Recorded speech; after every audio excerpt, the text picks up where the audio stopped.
sus notas de las prácticas.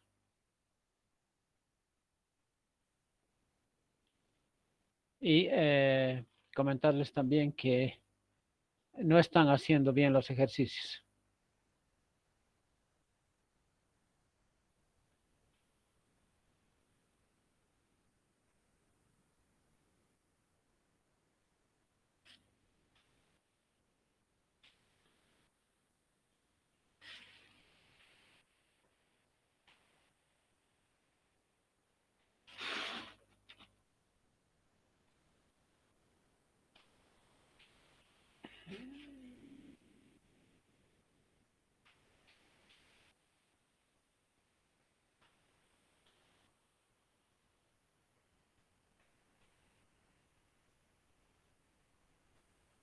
Bueno, a propósito de los ejercicios, quería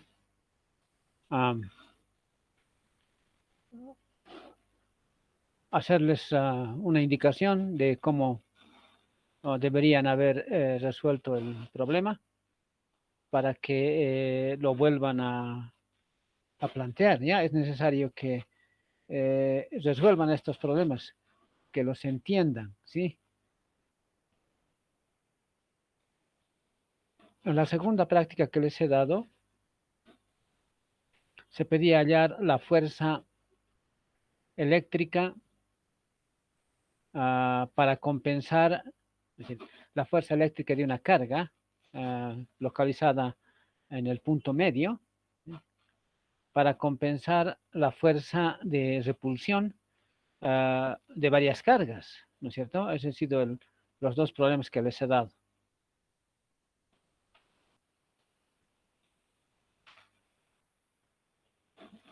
Entonces voy a mostrarles cómo debían haber hecho el problema.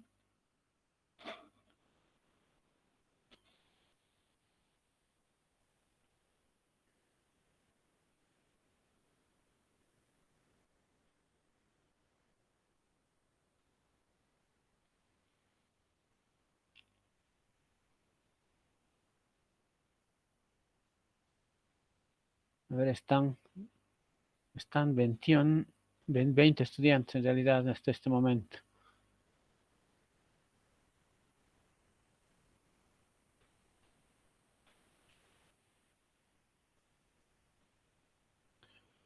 Ok, entonces, a ver, voy a colocar la práctica en pantalla.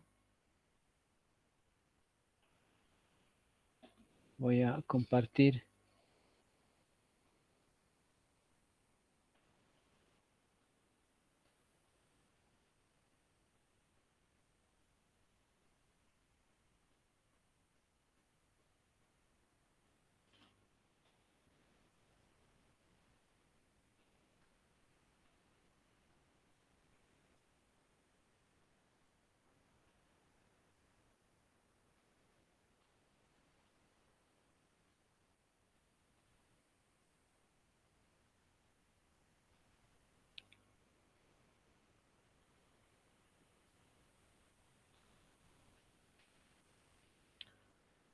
¿Lo ven?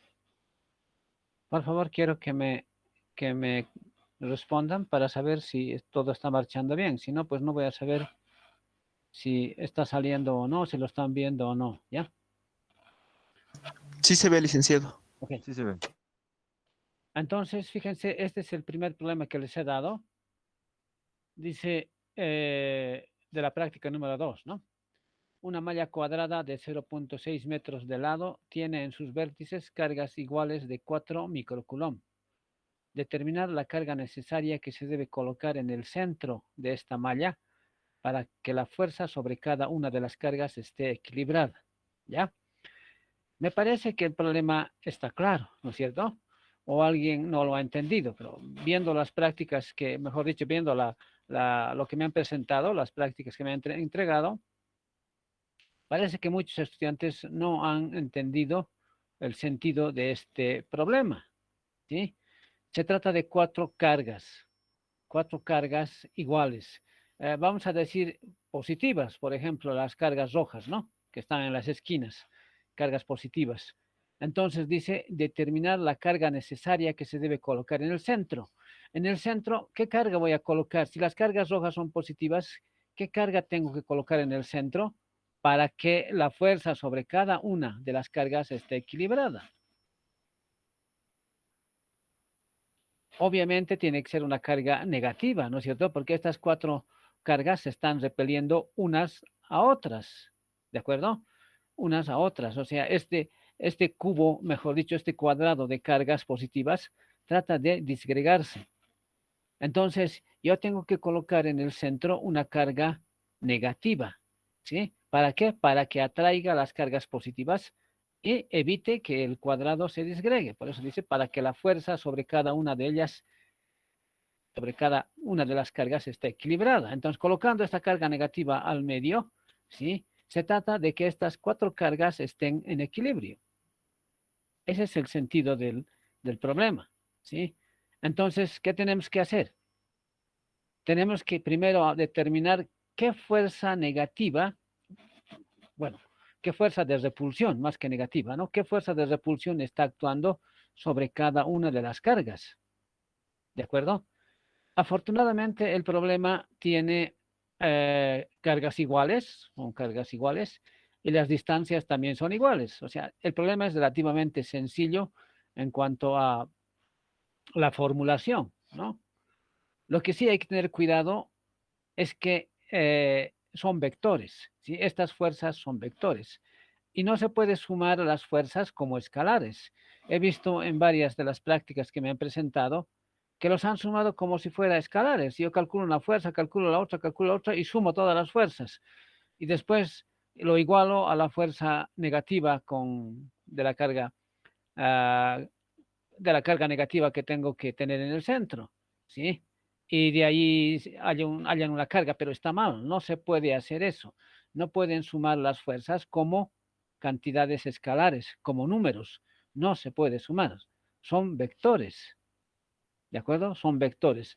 Entonces, fíjense, la fuerza sobre cada una de estas cargas es una fuerza que tiende a, a alejar la carga, si quieren, a sacar la carga diagonalmente, ¿no es cierto? Si se dan cuenta, aquí,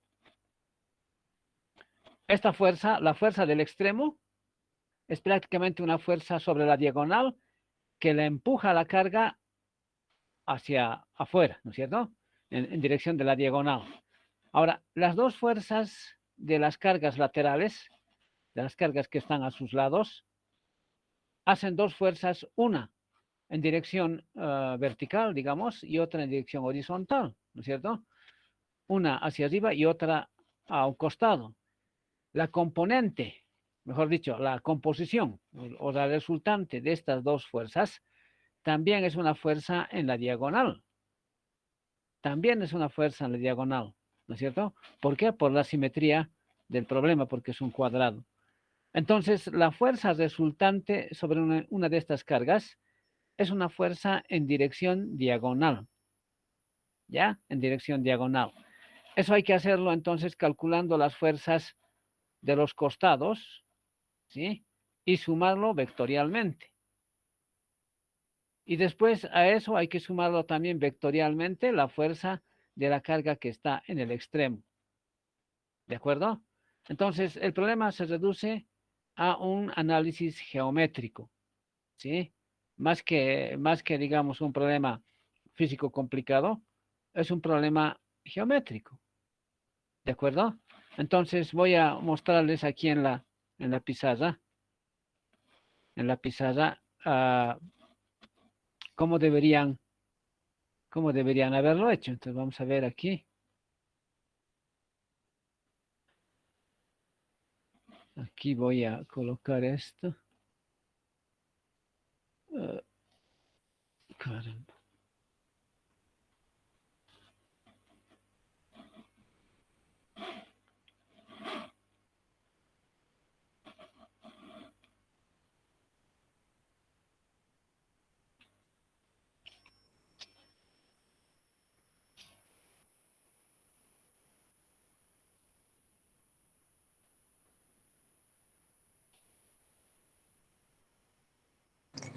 Licenciado, nosotros ya vemos su pantalla.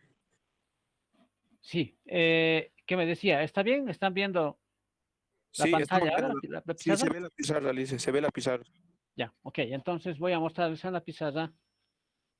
Voy a mostrarles en la pizarra el ejercicio, ¿ya? Entonces, el problema que les he dado era así, ¿ya? Una carga. No sé si está bien.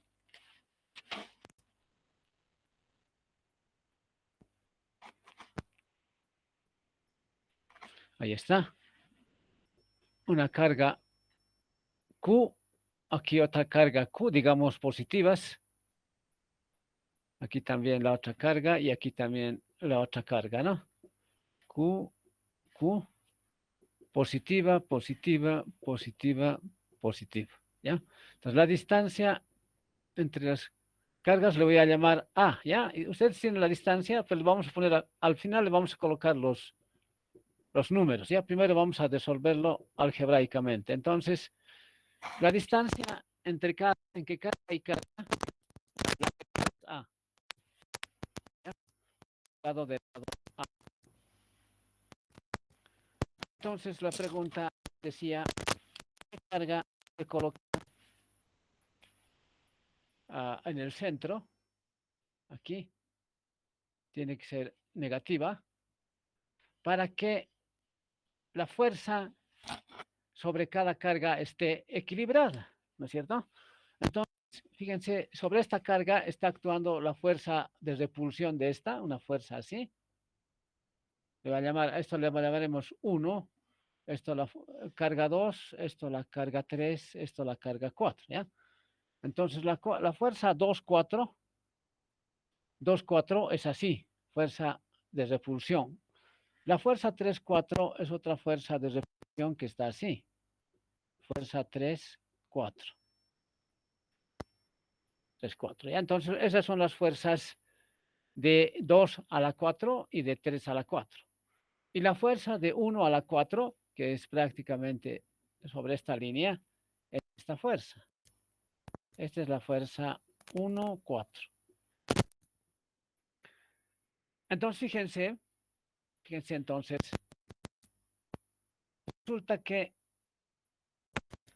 la resultante de estas tres fuerzas también está en la diagonal, ¿sí? Especialmente en la resultante de 2, 4, de la fuerza 2, 4 y 3, 4. La fuerza 2, 4 y 3, 4 está uno horizontal y otro está vertical.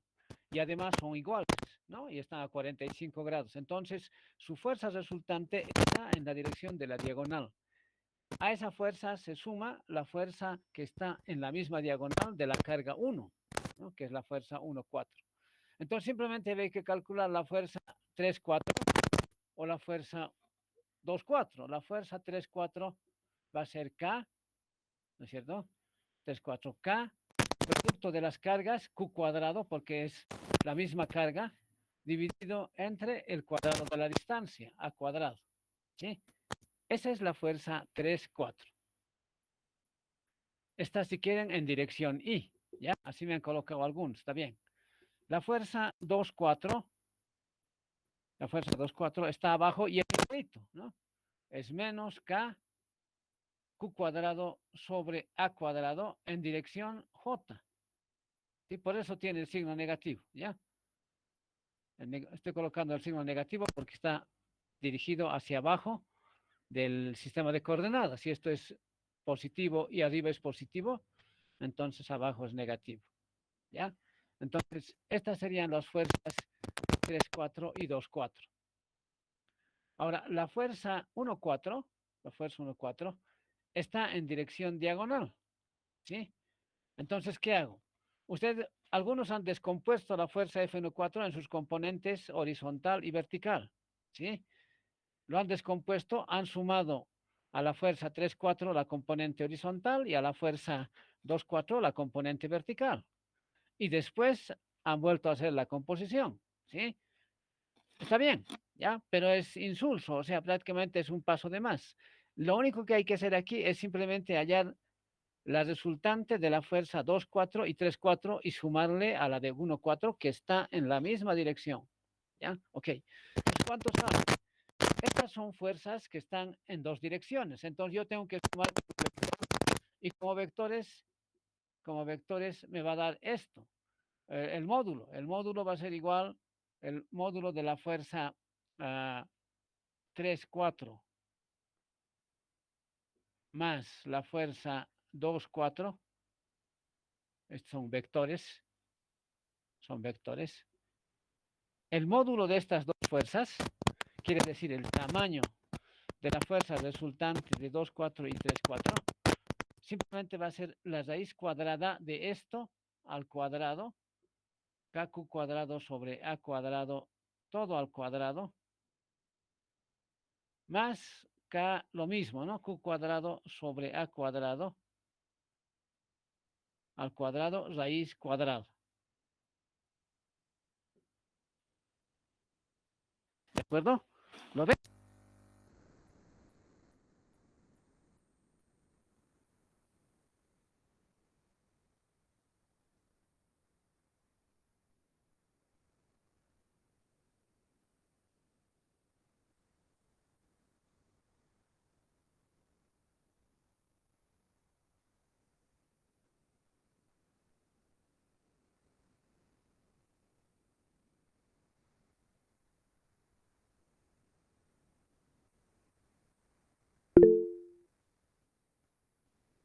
Licenciado, disculpe por la interrupción, no se escucha.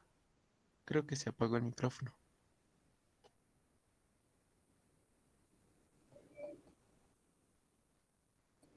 Liz, No se le escucha, dice. Liz, no se escucha.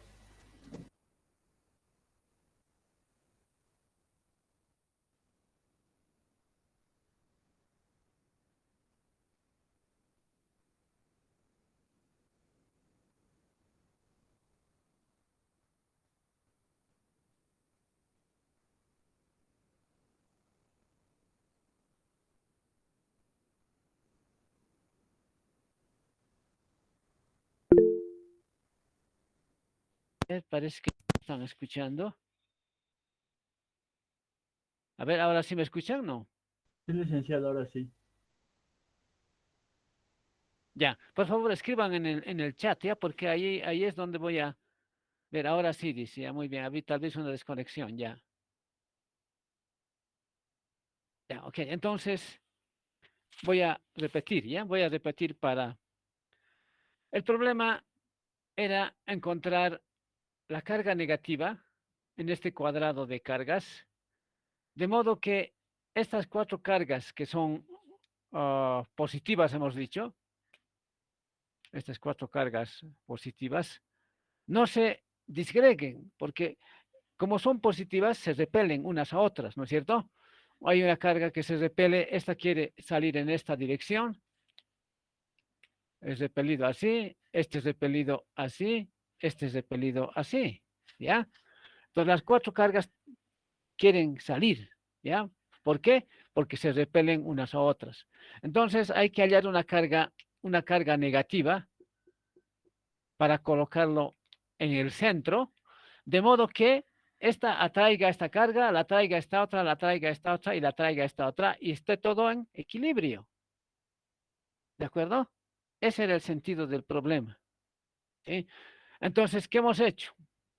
Calculamos la fuerza sobre cada carga y como toditas son iguales, entonces basta con calcular la fuerza sobre una de las cargas, nada más, porque sobre esta son igualitas, las cargas son iguales.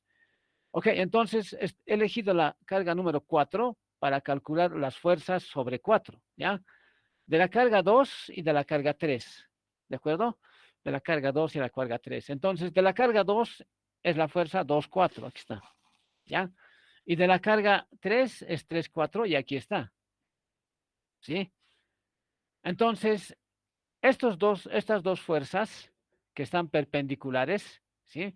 Me van a dar una resultante en la dirección 1, 4, en la dirección diagonal, ¿sí? ¿Por qué? Porque son igualitas, ¿no? son igualitas. Entonces la resultante va a estar a 45 grados en la diagonal. ¿Cómo se halla el módulo? Yo voy a hallar el módulo porque yo quiero encontrar esta carga. Entonces, me interesa hallar el módulo de la fuerza para saber de qué tamaño es, ¿no? Entonces, hago la composición de estos dos vectores, ¿sí? Y para hallar su módulo se hace de esta manera, ¿no es cierto? Esa es la suma vectorial. Entonces, el tamaño del vector sumado, o del vector suma, es la raíz cuadrada de las fuerzas en cada lado, ¿no es cierto? En este lado y en este otro lado. Y eso es esto. ¿Cuánto da eso? ¿Cuánto da eso? Esto da F3,4 más F2,4 en módulo, en tamaño. Da lo mismo, porque esto es prácticamente lo mismo, KQ cuadrado sobre A cuadrado. 1 más 1, 2, raíz cuadrada de 2, así da. ¿No es cierto? Esa es la fuerza, la magnitud de la fuerza de 2,4 y 3,4. La magnitud de la fuerza 1,4, F1,4, aquí es igual. Como está en la diagonal, va a ser KQ cuadrado sobre la distancia al cuadrado. Ahora, la distancia es la más larga, ¿no es cierto? Es la distancia de la diagonal, porque esta carga de 1,4 está lejos, ¿no es cierto? ¿Cuánto es la distancia desde 1 hasta 4? ¿Cuánto es? Por Pitágoras, ¿no es cierto? Es la hipotenusa. Entonces, la hipotenusa al cuadrado es igual a la suma de los catetos al cuadrado. A cuadrado más A cuadrado. Entonces, esto es 2A cuadrado. La distancia es 2A cuadrado, ¿sí? Porque tenemos que hacer la distancia al cuadrado. La hipotenusa al cuadrado es eso. Eso es 2A cuadrado. Ok, entonces esto también esto es el vector en la dirección 1,4, pero también es la magnitud de la fuerza 1,4, ¿de acuerdo? Esto es exactamente igual a la magnitud en la dirección 1,4, igual, ¿ya? Esto ya está en la dirección 1,4, está en la diagonal. Simplemente hay que sumar esto. Entonces, la fuerza 1,4 tamaño más la fuerza 3,4 más la fuerza 2,4, así. Esto es igual a la suma de esto, KQ cuadrado sobre A cuadrado. Voy a factorizar KQ cuadrado sobre A cuadrado. Y aquí tengo raíz de 2 más, aquí un medio, ¿no es cierto? Más un medio. Ok, esa es la fuerza total que está actuando sobre la carga 4. ¿De acuerdo? Esa es la fuerza total que está actuando sobre la carga 4.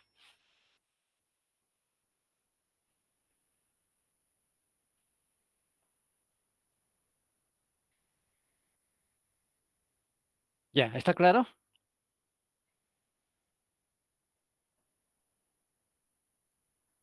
Ok. Ya calculado entonces la fuerza de repulsión. Esta es la fuerza de repulsión sobre cada carga. Igualito es sobre la 2, igualito sobre la 1, igual sobre la 3. Es igualito. ¿Ya? Entonces ahora simplemente tengo que hallar la fuerza de atracción que tiene que ejercer la carga central, esta carga negativa sobre esta carga de acá, ¿sí? Esa va a ser la fuerza F de la carga negativa, ya lo voy a colocar, o sea, Q' le voy a llamar a este, ¿ya? Q'. Entonces va a ser Q por Q', o sea, sobre esta carga, ¿no? Este es Q y este es Q'. Entonces, la fuerza es igual. La constante K multiplicada por el producto de las cargas. Las cargas son Q' y Q, ¿no es cierto? Estamos calculando la fuerza de atracción que tiene que haber entre esta carga y esta para que nos salga. Sobre el cuadrado de la distancia. Ahora la distancia es esta, ¿no es cierto? Esa es la distancia. ¿Y eso cuánto es? Esa distancia es justamente la mitad de la diagonal, ¿no? La mitad de la diagonal al cuadrado, pero la diagonal es raíz de 2a. Y al cuadrado es 2a cuadrado. Entonces esto es 2a cuadrado. Esta, la diagonal, ¿no? Es 2a cuadrado la diagonal. Dividido entre, perdón, aquí vamos a hacerlo así, porque me voy a equivocar, si no. La diagonal es raíz de 2 por a. Eso es la diagonal. La mitad de esto al cuadrado. Así tiene que ser. Esto es la ley de Coulomb, ¿no? Me dice que la fuerza sobre la carga Q', de Q' sobre la carga Q, es la constante K, producto de las cargas, dividido entre el cuadrado de la distancia. Este es el cuadrado de la distancia, justamente, este de acá, ¿ya? Aquí, esto. ¿Y cuánto es eso? Entonces eso es K, Q por Q' dividido entre. El cuadrado de esto es 2, raíz de 2 al cuadrado es 2 nada más, 2a cuadrado sobre 4. Entonces, a cuadrado medios, ¿no es cierto? A cuadrado mitad. Así sale.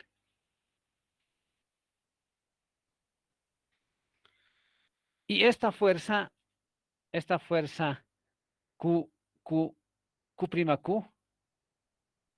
aquí lo voy a colocar mejor, va a ser K, Q', sobre A cuadrado por 2, ¿no es cierto? Porque este 2 viene arriba. Ese 2 se va arriba. Ok, sí. Aquí más bien lo colocaré el 2 por 2. ¿Ya? Así. Esta fuerza tiene que equilibrar a esta fuerza. ¿Sí? Esta fuerza tiene que equilibrar a esta fuerza de acá. Entonces, ¿qué tengo que hacer? Igualar las dos, ¿no es cierto? Igualar las dos. Lo voy a igualar entonces esto. Lo voy a igualar a esta fuerza de acá. K, Q cuadrado sobre A cuadrado. Y ahora voy a borrar esto para que no me moleste. Y es aquí raíz de 2 más 1/2. Así, ¿ya? Entonces, igual, ¿qué va?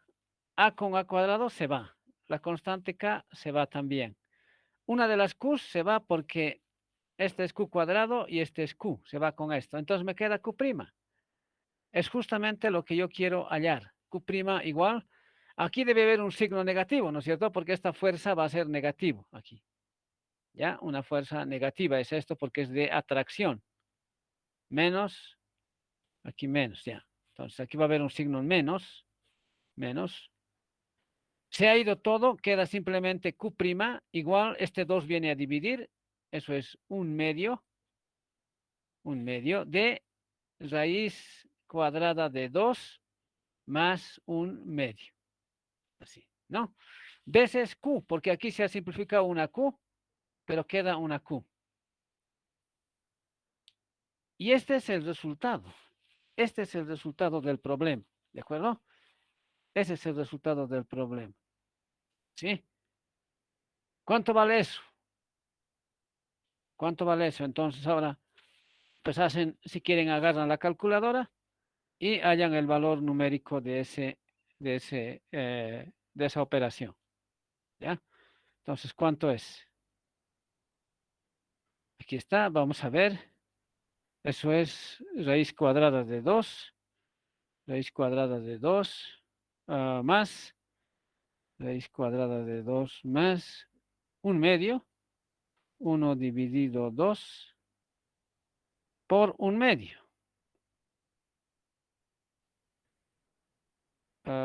Eso es dividido entre 2. 0.957 me da. Entonces esto es igual a menos 0.957 veces Q, ¿no? ¿Cuánto valía Q? 4, ¿no es cierto? Entonces multiplico por 4 y me da 3.82 microcoulombs. Entonces, el resultado de esta carga Q' es igual a menos 3.828. 3.828 microcoulombs. Ese es el resultado del ejercicio. ¿Ya? Ese es el resultado del ejercicio. ¿Está claro?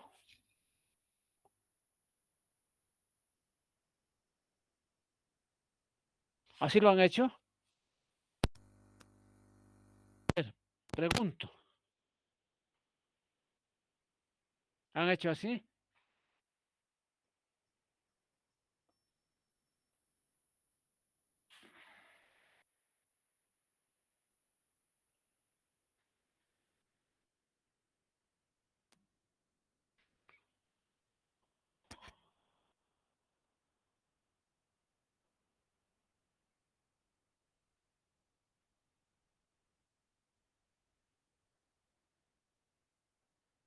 Sí.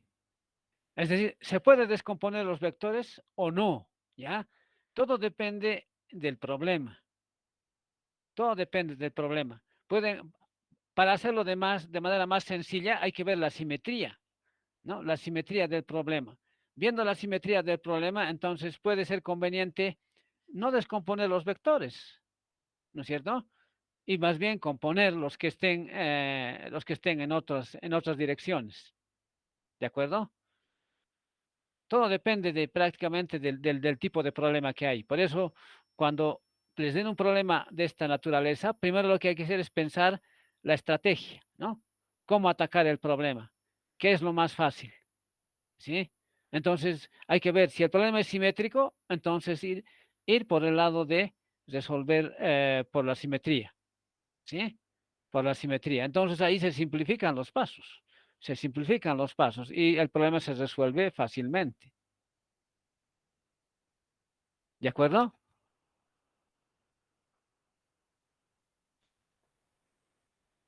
Ya. A ver, ¿cómo ha hecho Kervin? ¿Ha hecho? Ya les he mandado por si acaso sus notas calificadas de este problema, de este ejercicio.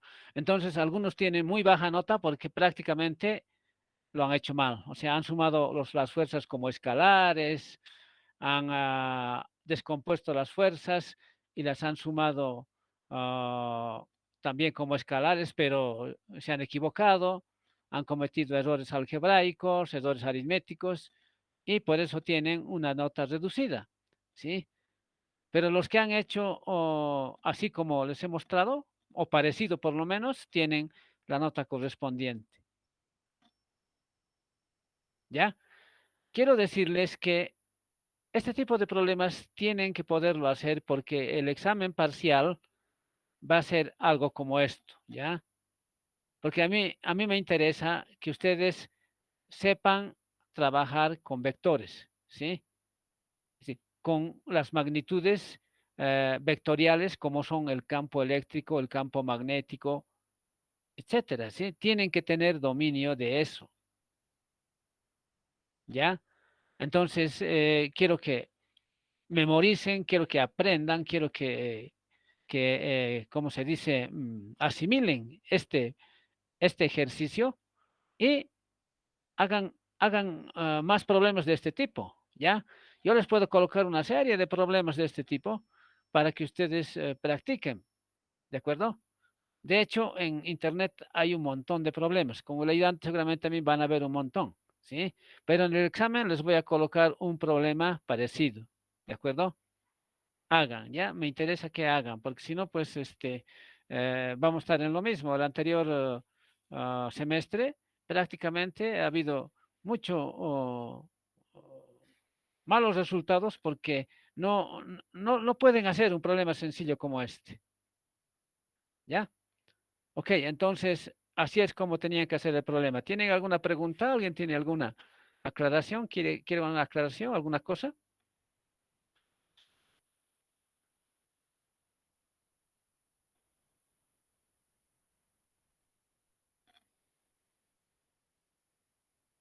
A ver, Víctor Enrique dice, a ver, por favor, escriba o si no se explique el segundo vamos a hacerlo enseguida, ya vamos a...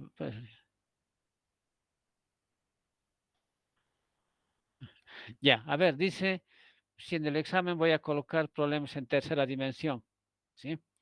Bueno, fíjense, yo les puedo colocar también, sí, en tres dimensiones, pero obviamente el problema va a ser sencillo, como el que les he dado. En el segundo ejercicio que les he dado está también en tres dimensiones, ¿sí? Pero igual es sencillo, ¿sí? Es simplemente ver la geometría del problema y ver su simetría, ver la simetría nada más y después ya prácticamente todo sale rápido, sale bien. Ya, ¿de acuerdo? Me dice que estaba muy difícil. Ok, a ver, ¿alguien más tiene un comentario? ¿Alguien tiene otro comentario? Vamos a ver enseguida el segundo problema, ¿ya?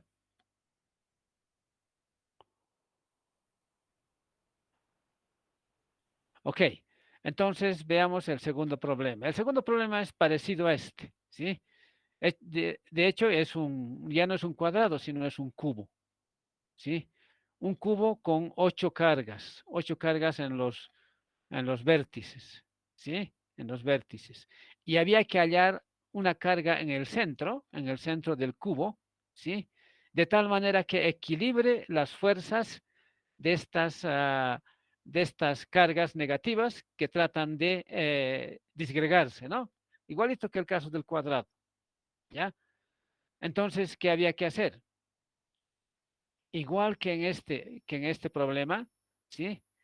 Había que hacerse un buen dibujo, ¿ya? Y representar las fuerzas, representar qué fuerzas están ejerciendo en qué direcciones, ¿sí? En qué direcciones, ¿ya? Entonces vamos a ver ese problema más para que ustedes lo asimilen y vean, ah, digamos, lo sencillo que es resolver. Bueno, no es tan sencillo, pero sí es posible, es factible, no es complejo, ya, no es complejo. Tampoco digo que es muy sencillo, ¿sí? Pero sí, se necesita algo de razonamiento, tienen que razonar, ¿ya? Tienen que pensar en el problema, ver cómo atacar el problema y resolverlo de manera sencilla, sin hacerse demasiado problema, ¿sí? Con los vectores, con las descomposiciones, con los ángulos, etcétera. Simplemente hay que mirar bien el problema, ¿ya? Entonces voy a plantearles, voy a dibujarles el problema y lo vamos a ver también aquí en pizarra, ¿de acuerdo?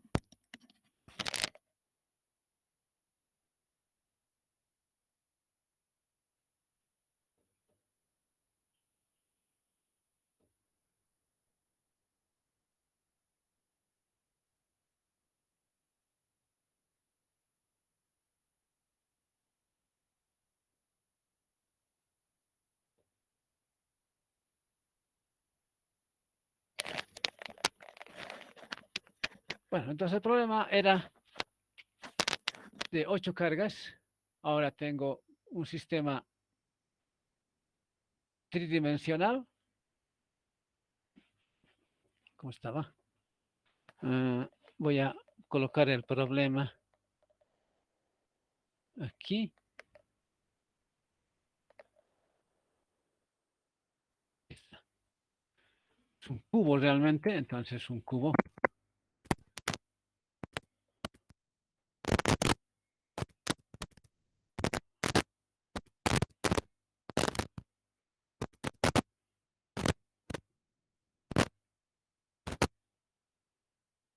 Ya.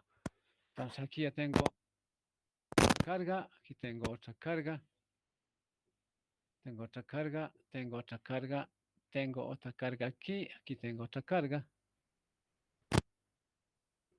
tengo otra carga y aquí tengo otra carga. Entonces fíjense, son 8 cargas, vamos a decir negativas también, ¿ya? O positivas, no importa, no interesa, ¿ya? Entonces son 8 cargas y le podemos colocar números, que sea 1, que sea 2, que sea 3, que sea 4, este que sea 5, 6, 6, 7, 8. ¿Ya? Están las cargas, ¿sí? Ok. Entonces, fíjense que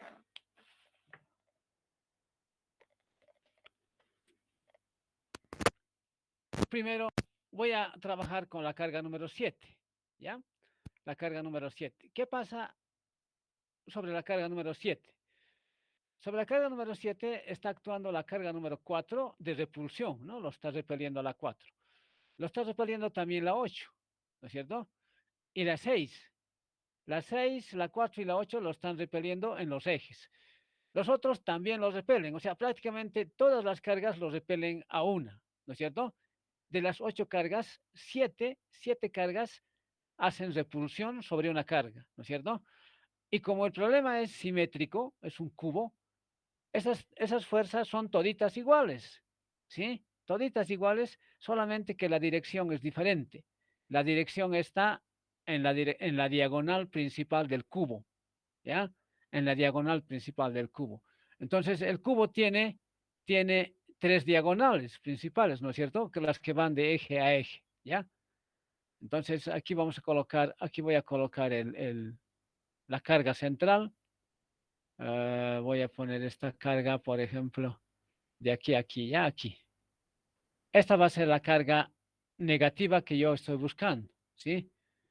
La carga negativa, Q'.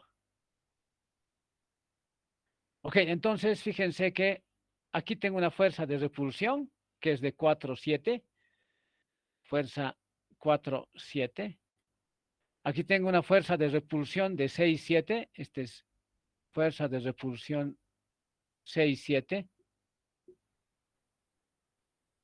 Y tengo otra fuerza de repulsión parecida a esta, o sea, del mismo valor, pero de dirección opuesta, ¿no es cierto? Esta, de otra dirección, es la 8,7, que es una fuerza así. Fuerza de repulsión 8,7. Entonces, fíjense, estas tres fuerzas están repeliendo la carga 7 sobre los ejes del sistema coordenado, digamos, ¿no? Esto es X, esto es X, esto es Y, esto es Z. ¿De acuerdo? A ver, voy a colocar aquí ahora, no sé si me está. ¿Está claro, no es cierto? A ver, quiero. Ok. Ya. Entonces, tengo las fuerzas de las cargas que están al lado de 7, ¿sí? Al lado de 7. Son 3 cargas que están al lado de 7. 4, la carga 4, la carga 8 y la carga 6, ¿ya? Entonces aquí están las fuerzas, la 6,7, la 4,7 y la 8,7. Estas 3 fuerzas son igualitas en tamaño, ¿no? Entonces voy a colocar su fórmula, va a ser K, Q cuadrado dividido entre A cuadrado. Otra vuelta voy a colocar que el cubo tiene el lado A, ¿sí? ¿De acuerdo? Entonces, estas fuerzas son igualitas, pero están en direcciones que forman ángulos rectos, ¿no es cierto? Están así, ¿ya? Las 3 fuerzas, ¿sí? Formando un triedro. Un triedro quiere decir fuerzas que forman los lados de un cubo, ¿sí? Un triedro, ¿ya? La resultante de este triedro está prácticamente en esta dirección, ¿no es cierto? Ahí está la resultante, ¿sí? Y eso se hacen por teorema de Pitágoras. La composición de estas 3 fuerzas es exactamente lo mismo que hace rato hemos hecho para 2. El módulo de la fuerza resultante, le voy a llamar fuerza resultante 1, ¿ya? La resultante de estas 3 le voy a llamar fuerza resultante 1 y va a estar aquí. Esa fuerza resultante va a estar más o menos aquí, ¿ya? Tac, tac, tac, tac, aquí más o menos, ¿ya? Ok. Fuerza resultante 1.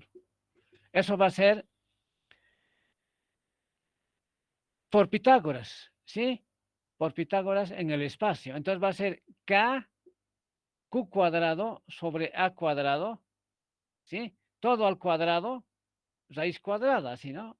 esto al cuadrado más K Q cuadrado sobre A cuadrado, todo al cuadrado, más K Q cuadrado sobre A cuadrado, raíz cuadrada. ¿De acuerdo?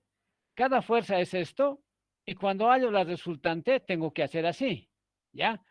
Este es el teorema de Pitágoras en el espacio, ¿de acuerdo? Una hipotenusa, la otra hipotenusa y la otra. El teorema de Pitágoras en el espacio tiene tres hipotenusas, vamos a decir, ¿ya? Pero en realidad son tres lados, ¿no? Uno en X, en Y y el otro en Z, y así se suma. Entonces, esta fuerza resultante en 1 va a ser igual a, fíjense, como son iguales, yo puedo factorizar, esto es KQ cuadrado sobre A cuadrado, y aquí me queda 1 más 1, 2 más 1, 3, raíz de 3, raíz cuadrada de 3, ¿ya?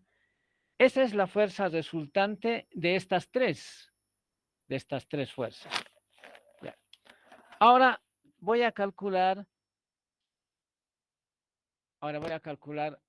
las otras fuerzas. Aquí eran de tres cargas, de sus cargas adyacentes. Ahora, las otras cargas, por ejemplo, esta, las 5, de las 5 a las 7, la distancia es más grande, ¿no es cierto? Porque ya está en diagonal. Esta carga está en diagonal, ¿sí? 5, 7. Hay otra más que está en diagonal igualito. Por ejemplo, esta, la 1, 7, ¿no es cierto? La 1, 7. La 1, 7 es esa. Luego hay una más. La 1, 7 en diagonal es esta, la 5, 7 en diagonal, y la otra que está en diagonal es de esta justamente, ¿no es cierto? De esta carga. Es 1, 2, la 3, esta era la 3. Esta era la número 3. Entonces aquí hay, en esta diagonal 1. Esta es, y esta es la diagonal de aquí, de esta de acá que va hasta aquí. ¿Ya? Así. ¿Está claro? Se dibuja. Explicación.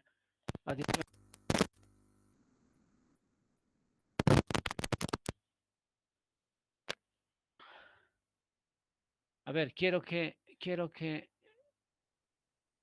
me digan si está claro. A ver, Edgar Rodrigo, ¿está claro o no?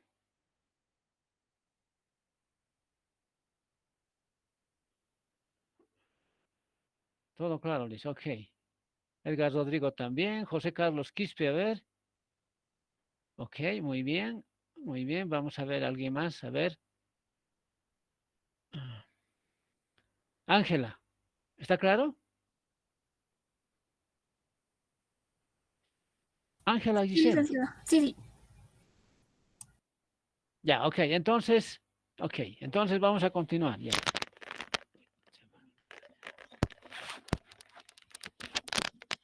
Ya, entonces, ahora, las fuerzas de estas tres cargas que están en la diagonal, entonces ahora van a ser igualitas, van a ser F, ¿cuánto va a ser? 1, 7. F1, 7. ¿A qué es igual F1, 7? Es el producto de las cargas K, producto de las cargas Q cuadrado,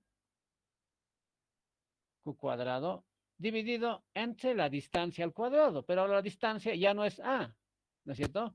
Ahora la distancia es la raíz, no la raíz, perdón. La distancia es la diagonal, ¿no? La diagonal de este triángulo rectángulo que tiene A y A. La diagonal de un triángulo rectángulo que tiene de catetos A y A es raíz de 2 veces A, ¿no es cierto? La diagonal, por teorema de Pitágoras, es esto, ¿no es cierto? Así. Si esto vale A y esto vale A, esto vale raíz de 2A, ¿no es cierto? Ese es el teorema de Pitágoras. Entonces, esto tiene que ser al cuadrado por la ley de Coulomb. Entonces, eso va a ser 2A cuadrado. Si elevo la distancia es al cuadrado, me queda 2A cuadrado. ¿Sí? Esta es la fuerza 1,7, que está dirigido ahora en forma diagonal. Este no está en X, ni en Y, ni en Z, sino está diagonal. ¿ya? Esta diagonal aquí, por ejemplo, va a ser 1,7, hemos dicho 1,7, va a estar en forma diagonal atrás, ¿no? Aquí va a estar 1,7. Esa es la fuerza 1,7. Ahora, la fuerza 5,7, la fuerza 5,7 va a ser igualito que esto. Va a ser igualito que eso, solamente que en otra dirección. KQ cuadrado sobre 2A cuadrado. Pero ya está perpendicular a esta otra, pero en otra dirección. Y lo mismo la fuerza 3,7. La fuerza 3,7 va a ser también igual en tamaño. Entonces, en tamaño, la fuerza 3,7 es igual que a Q cuadrado sobre 2A cuadrado también. ¿Ya? Ahora, las direcciones de estas fuerzas ya no está en X, ni en Y, ni en Z, ¿no? Sino está en diagonal a esos ejes, ¿de acuerdo? Pero también forman un triedro. Esta fuerza con esta otra fuerza 3,7, que es así, la 3,7 va a estar por aquí, así. Ahí está la fuerza 3,7. Y la fuerza 5,7. La fuerza 5,7 va a estar así. Aquí. Estas tres fuerzas, las que he dibujado en línea roja, también forman un triedro. También forman un triedro como esto. Sí. ¿Ya? También forman un triedro así. Pero solamente que no están en X, ni en Y, ni en Z. No están, sino están así, ¿ya? Inclinados. ¿De acuerdo? Inclinados, si quieren, así. ¿Ya? Ok. Sin embargo, la resultante de estas tres fuerzas es exactamente igual que la fuerza diagonal principal. O sea, va a tener la misma dirección que esta fuerza. La misma dirección que esa. Entonces, aquí voy a hacer la fuerza resultante 2. Le voy a llamar fuerza resultante 2 en tamaño, en magnitud. Va a ser igual a la raíz cuadrada de estas al cuadrado. KQ cuadrado sobre 2A cuadrado, todo al cuadrado. Más KQ cuadrado sobre 2A cuadrado, todo al cuadrado. Más KQ cuadrado sobre 2A cuadrado, todo al cuadrado. Raíz cuadrada. ¿Cuánto sale esto? Esto sale, como son iguales, sale KQ cuadrado sobre A cuadrado. Y me queda aquí adentro raíz cuadrada de. Aquí me queda 1 sobre 2 al cuadrado, 1/2 al cuadrado. Aquí me queda también 1/2 al cuadrado y aquí 1/2 al cuadrado. Entonces me queda 3 medios, que va a quedar 3 términos de 1 sobre 2 al cuadrado, ¿no es cierto? 1 sobre 2 al cuadrado, me queda 3. Esto va a ser raíz cuadrada de 3 sobre 4, ¿no? 2 al cuadrado son 4, así. Aquí queda 4, aquí queda 4 también, aquí queda 4, ¿no? Por los cuadrados, 4. Como son 3, 3, 4, raíz cuadrada, así.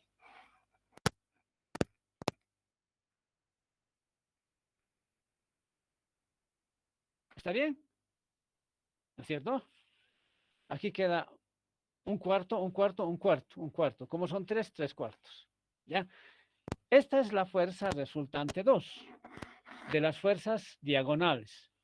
Ahora hay una fuerza más hay. Es de la fuerza del extremo, o sea, prácticamente del extremo de esta carga. ¿Cuál es el extremo de esta carga? El extremo de esta carga es esta, ¿no es cierto? El que está al extremo siempre sería esta de acá. Diametralmente opuesto sería esta. La fuerza 2, 7. La fuerza 2, 7. La fuerza 2, 7 está prácticamente en el otro extremo, ¿sí? Diametralmente opuesto. La distancia es más larga, la más larga es. Entonces esto va a ser K, Q cuadrado sobre la distancia. ¿Pero cuánto es la distancia ahora? Ahora la distancia es prácticamente el cuadrado de esta diagonal más la A, ¿no es cierto? Esto es raíz de 2A, esto era raíz de 2A, y esto es A. Entonces, el cuadrado esta distancia, esta hipotenusa, va a ser entre este cateto A y este otro cateto que es raíz de 2 veces A, ¿sí? Si yo elevo al cuadrado esto y elevo al cuadrado esto y sumo, me va a quedar que esto es raíz de 3 veces A, ¿no es cierto? La distancia va a ser raíz de 3A. Es la distancia. Pero como la ley de Coulomb dice al cuadrado, entonces tengo que elevarlo al cuadrado. ¿Ya? Esa es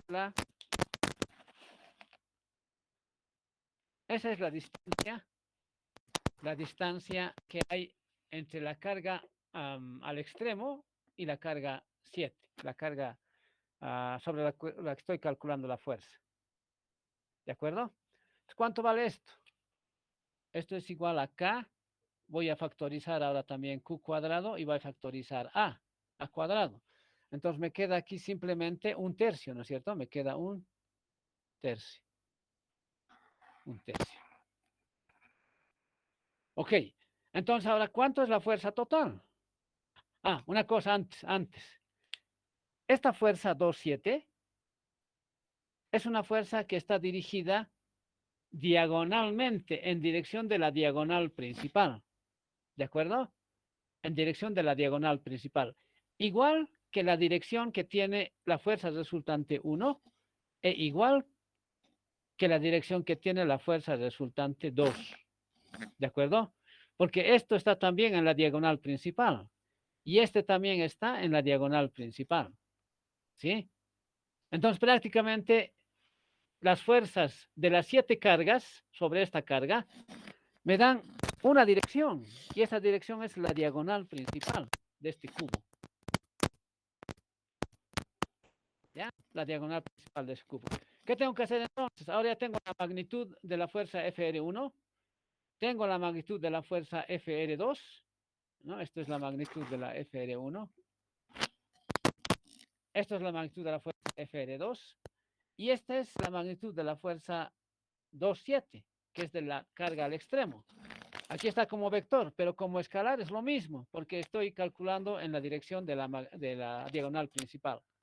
Ok, entonces la fuerza total, ahora la fuerza total sobre la carga 7 es simplemente estas sumas, ¿no es cierto? K, Q cuadrado sobre A cuadrado por raíz de 3 más esto de acá, que es raíz de 3 cuartos. Raíz de 3 cuartos, o si quieren raíz de 3 sobre 2, esto va a ser raíz de 3 sobre 2, raíz de 3 sobre 2, más un tercio, que es esto de acá, ¿ya? Esa es la fuerza total de las 7 cargas negativas sobre una, ¿de acuerdo? En este caso sobre la carga 7, que está al extremo, ¿de acuerdo? Esta es la fuerza que yo tengo que equilibrar con una carga que voy a colocar en el medio, ¿sí? En el medio. ¿Y eso a qué va a ser igual? ¿A qué va a ser igual esta fuerza que voy a colocar en el medio?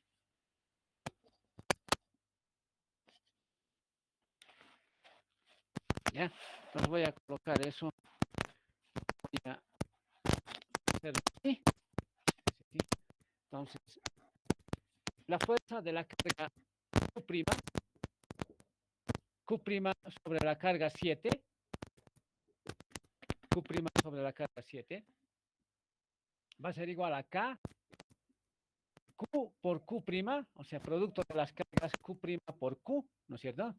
Dividido entre la distancia. Ahora la distancia es esta. Esa es la distancia. ¿Sí? La distancia entre Q' y Q. ¿Cuánto vale esa distancia? Esa distancia es la mitad de la diagonal principal. Y la diagonal principal era raíz de 3A. Entonces va a ser raíz de 3A dividido entre 2, la mitad. ¿No es cierto? Porque tiene que estar en el punto medio, al cuadrado. Esta es la fuerza de Coulomb con signo negativo, ¿no? Que tiene que equilibrar a esta fuerza de repulsión. Esta es la fuerza de repulsión y esta es la fuerza de atracción de la carga Q'. ¿De acuerdo? Entonces ahora igualo con esto. Esto va a ser igual a menos K, Q por Q' sobre raíz de 3A, raíz de 3A sobre 2, sobre 2, sobre 2, sobre 2 al cuadrado. Así es. ¿Ya? Ok, ya está todo. Simplemente hay que hacer operaciones. Aquí Q, una Q se va con una Q de acá. A cuadrado con A cuadrado se va. Aquí está A cuadrado que también se va. Aquí esto más bien voy a representarlo mejor. K, Q por Q' sobre A cuadrado, ¿no? A cuadrado 3 sobre 4. Esto va a ser 3 sobre 4 o lo que es lo mismo 4 tercios. Ok, entonces aquí se va A cuadrado con A cuadrado también se va. Q cuadrado con una Q se va, queda Q'. Y K con K se va. K con K también se va. De donde finalmente me queda que la carga Q' va a ser igual a menos. Ser menos 3/4. Esto viene a dividir acá 3/4 de todo esto. Entonces va a ser raíz de 3 más raíz de 3 sobre 2 más 1/3 por 3/4 por 3/4 Q. Ese es el resultado. ¿Ya? Este es el resultado algebraico, si quieren. ¿Ya? Va a ser Q' igual. Ahora podemos hacer las operaciones numéricas, o mejor dicho, aritméticas. Y esto va a ser raíz de 3 más raíz de 3 también sobre 2. Perdón, aquí me he equivocado. Sobre 2 más 1/3. 1/3. Todo esto multiplicado por 3 dividido 4. Me sale 2.198 Q. Entonces va a ser igual a menos 2.198 Q. Ese es el valor de la carga negativa que tiene que estar al medio para equilibrar la fuerza de repulsión de las cargas negativas que están en los vértices. ¿De acuerdo? Esto finalmente es igual. ¿Cuánto valía Q? Creo que valía 5. ¿Cuánto vale la carga Q?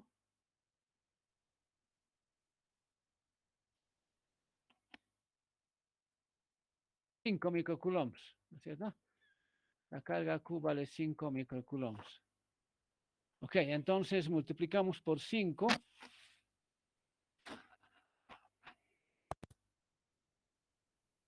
Y sale 10.99. 10.99, casi 11 prácticamente, ¿no? Prácticamente 11 microcoulombs.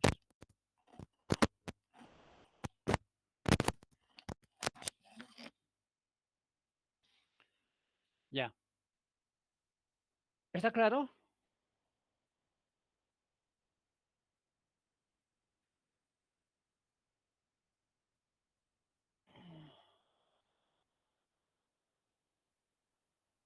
A ver, ¿lo entendieron? A ver, ¿qué dice Ángela?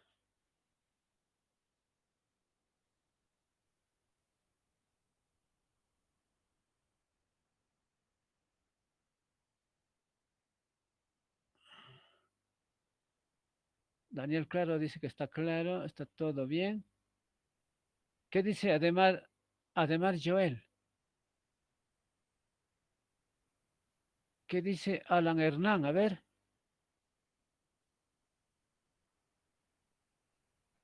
Todo claro. Alan Hernán está bien, además también. Carla, a ver qué dice Carla.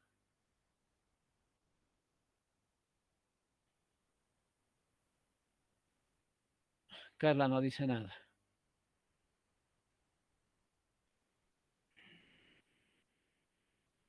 Ángela, no, Ángela no ha dicho nada. Daniel, Diego, Efraín,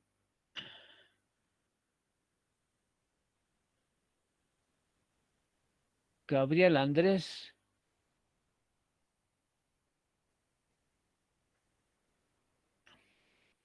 Ok, bueno.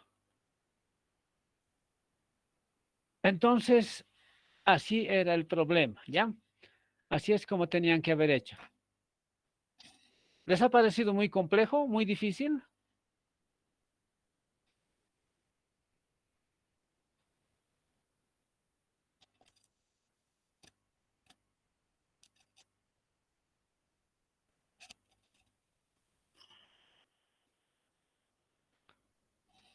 No era tan difícil, ¿no? Simplemente había que darse cuenta de cómo están las fuerzas, ¿sí? Y cómo es esta fuerza resultante de las cargas del cubo. Y después simplemente, como todas las fuerzas son iguales, simplemente sumarlas con el teorema de Pitágoras, ¿no? Para hallar las resultantes. Ok, muy bien. Entonces, pues con esto habríamos concluido esta parte de problemas, si quieren, ¿no? Porque en realidad he visto que es necesario hacerles esta revisión de problemas para que ustedes puedan hacer lo mismo en los exámenes, ¿no? En los exámenes, porque es bien importante que sepan manejar vectores. Aquí estamos manejando vectores y como verán ustedes, ¿sí? Sumamos los vectores en base a la geometría y en base a la simetría también del problema. ¿Ya? He visto varias prácticas en las que me han descompuesto las fuerzas. Está bien, no está mal. Han descompuesto las fuerzas en los ejes X y Y de cada tipo de fuerza.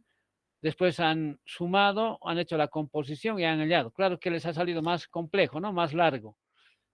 Se les ha hecho más largo. Aquí yo he hecho prácticamente de la manera más corta. ¿Sí? De la manera más corta. Pero está bien.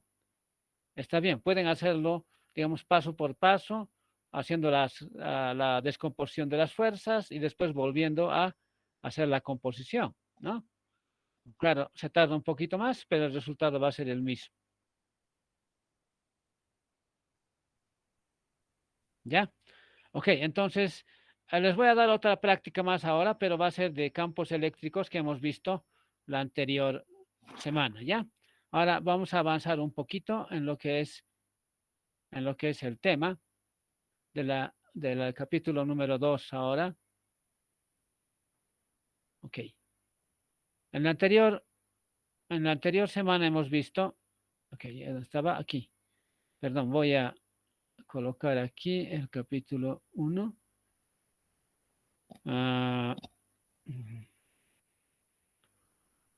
Capítulo 1. No sé si estoy compartiendo. Voy a compartir. Compartir y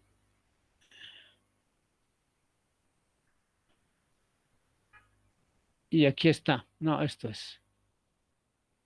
Entonces, hemos visto la anterior semana campos eléctricos, ¿no es cierto? Esto es toda la parte del modelo de Bohr, etcétera. Y aquí esto es lo que hemos hecho la anterior semana, el campo eléctrico. ¿Sí? Hemos visto la configuración del campo eléctrico de diferentes tipos de configuraciones de carga, cargas puntuales, de una, de dos cargas puntuales, de un dipolo. ¿Sí? Hemos calculado el campo de un dipolo. Aquí está también del dipolo. Hemos visto cómo son las líneas de campo eléctrico de un dipolo. Estas son líneas de campo de dos cargas positivas. ¿Sí? Y hemos visto cómo tienen cómo es el campo eléctrico de cuerpos cargados. ¿Sí? Cuerpos cargados, eso es una barra o un hilo o un alambre cargado. ¿Sí? Luego una lámina cargada, un cuerpo cargado, una esfera. ¿Sí? Y hemos hecho la analogía de estos campos eléctricos con la iluminación de lámparas que tienen esa forma, ¿no? Por ejemplo, esta es una lámpara lineal, ¿no? Una lámpara en forma de tubo. Así es su iluminación. Y su campo eléctrico también tiene esa forma. Tiene aproximadamente esa forma el campo eléctrico, ¿ya? Este es una lámina, una placa de luz. Y el campo eléctrico de la placa de luz, si fuera cargada, si fuera una placa cargada, sería aproximadamente así, su campo eléctrico, ¿no? De una placa cargada uniformemente. Este es el caso de un cuerpo cargado, una esfera, ¿sí? Cargada, y su campo eléctrico tiene también esa forma, ¿no? La forma de cómo brilla la esfera, ¿no? Su campo eléctrico, en todas direcciones, ¿ya? Este es el caso particular de una vela, ¿ya? Que nos estaría dando la forma de cómo sería el campo eléctrico de una forma de cuerpo cargado de esta manera, ¿no?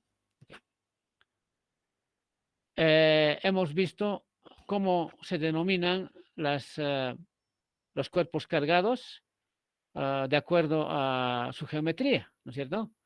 Un cuerpo cargado linealmente, o sea, en forma de longitud, en forma de hilo, en forma de alambre, se representa por una densidad de carga lineal, lambda, ¿no? Esto se llama densidad de carga lineal. Carga por unidad de longitud, ¿no? Ese es un alambre cargado. Si tengo una superficie cargada, una placa, una lámina, entonces la carga se representa por sigma y es la carga por unidad de superficie, ¿sí? La cantidad de carga por unidad de superficie le llamamos densidad superficial de carga, sigma, ¿ya? Y si más bien fuera un cuerpo, un objeto voluminoso, ¿sí? Entonces la carga está distribuida en todo su volumen y si esa distribución es uniforme, entonces su representación es la densidad volumétrica de carga, ¿sí? Y esa densidad volumétrica de carga se representa por esta letra, que es la letra R en griego, Rho, igual a Q sobre B, ¿no? Sería la carga total sobre el volumen del cuerpo, ¿ya? Entonces, con estas designaciones de carga por unidad de longitud, carga por unidad de superficie y carga por unidad de volumen, ¿sí? Planteamos cómo se halla el campo eléctrico de cuerpos cargados, de cuerpos uniformemente cargados, ¿ya? Entonces, aquí hemos visto el caso de un alambre, ¿no? Un caso de un alambre cargado. Este es un alambre cargado y hemos calculado su campo eléctrico con la fórmula del campo eléctrico de forma diferencial, ¿ya? Entonces les había dicho en la anterior clase que necesariamente tenemos que recurrir al cálculo diferencial e integral, ¿ya? No se puede resolver problemas de cuerpos cargados algebraicamente, ¿sí? Tenemos que hacerlo con el cálculo. ¿Por qué? Porque en realidad son cuerpos uniformemente cargados en todo el cuerpo, ¿no? Entonces aquí es una lámina, mejor dicho, una barra que está uniformemente cargada. Entonces, ¿cómo vamos a hallar su campo eléctrico? con la ley de Coulomb, ¿no? Fuerza por unidad de carga. Lo vamos a hacer discretizando el alambre. Quiere decir, trabajando en el alambre con elementos de carga, o sea, con pequeñas cantidades de carga, ¿no? Para hallar el campo eléctrico de cada una de estas. Aquí estoy trabajando con un elemento de carga para hallar su campo eléctrico aquí, ¿sí? Ese es el campo eléctrico de este elemento de carga en este punto. Y luego, ¿qué hago? Hago la descomposición de ese campo eléctrico en sus componentes, ¿sí? En sus componentes de acuerdo al sistema de referencia que yo tengo. Por ejemplo, esto, ¿no? X y Y, digamos, o Y y Z. ¿Sí? Y aquí están las dos componentes. Y luego, ¿qué hago? Hago la integración. Ahora quiere decir que voy a sumar todos los campos eléctricos de estas cargas, ¿no? De estas pequeñas cargas sobre el alambre, ¿ya? Eso es la integral. Entonces, haciendo la integral me sale estos campos eléctricos. Fíjense, la componente en Z y la componente en Y, ¿ya? Y vienen expresados en términos de la constante eléctrica, la constante universal de Coulomb, o sea, es la constante de la constante K, la densidad lineal de carga, la distancia a la cual se encuentra el punto, aquí está la distancia Z a la cual se encuentra, y en función de los ángulos que determina el alambre. El alambre determina dos ángulos de sus extremos con el punto, ¿no? Eso es prácticamente, esto está relacionado con la longitud del alambre, ¿no? Estos ángulos beta 1 y beta 2. Entonces, su campo eléctrico en dirección Z depende de estos ángulos y depende también de la distancia al eje, ¿no? Depende de Z. ¿Ya? El campo eléctrico en Y también depende de los ángulos y también depende de la distancia Z, ¿cierto? Y hemos visto que también se puede escribir esa fórmula, ese cálculo, o sea, estos campos eléctricos en Z y en Y, en términos del tamaño de la barra, ¿no? Del alambre. Aquí está el tamaño del alambre, A y B es en el tamaño, ¿ya? Y aquí están los campos eléctricos en Z y en Y, es este de acá, ¿ya? Entonces, aquí, ¿qué hacemos? Analizamos estos resultados para ver casos particulares, ¿sí? Casos particulares son, por ejemplo, en qué punto el campo eléctrico es, por ejemplo, no tiene componente horizontal, por ejemplo, ¿no? Entonces, aquí está ese caso. Cuando las longitudes en ambos lados son iguales, A igual a B, entonces ya no va a haber componente en dirección horizontal, ¿no es cierto? ¿Por qué? Porque se van a compensar los campos eléctricos de ambos lados del alambre, ¿no? Del alambre. Solamente va a haber componente en dirección Z, ¿ya? Aquí está. A igual B, entonces este es el campo en dirección Z, ¿sí? No hay campo en dirección Y, ahora solamente en Z, ¿ya? Es este de acá. Ahora, si la longitud de la barra es infinita, ese es otro caso particular, si es una barra muy grande, entonces aquí se puede despreciar la distancia Z, ¿no? Comparado con la distancia A, o sea, con la longitud del alambre, ¿sí? Entonces, si despreciamos Z, entonces queda esto A sobre raíz cuadrada de A cuadrado, que es lo mismo que A sobre A1, ¿no es cierto? Va a quedar 2K lambda sobre Z. Este va a ser el resultado, ¿no? Si la longitud de la barra es infinita o el punto es muy próximo a la barra, el campo será, este va a ser el campo, ¿no? 2K lambda sobre Z. O bien lambda sobre 2pi epsilon 0 Z, porque K, la constante K vale 1 sobre 4pi epsilon 0. ¿Sí? Si colocamos en la constante K 1 sobre 4pi epsilon 0, me da esto, ¿ya? Este es un resultado bien conocido y además este resultado tienen que asimilarlo, ¿de acuerdo? Este resultado. ¿Por qué? Porque hay muchos ejercicios que se hacen con este resultado, ¿ya? De campos eléctricos de alambres, ¿sí? O de configuraciones de alambre o de varios alambres. Entonces trabaja con este resultado para el campo eléctrico de un alambre en su punto medio, ¿ya? En el punto medio del alambre. Ok, entonces, ahora, este es el campo eléctrico, ¿sí? En un punto medio de la barra. O sea, quiere decir que yo tengo aquí, a la derecha tengo una gran longitud y a la izquierda tengo una gran longitud, ¿ya? En A y en B tengo una gran longitud, ¿sí? Entonces ahora yo pregunto, ¿cuánto será el campo eléctrico si no existe un lado? ¿Sí? ¿Cuánto será el campo eléctrico en Z si no existe un lado? Por ejemplo, si el alambre termina hasta aquí, ¿no? ¿Qué me dicen?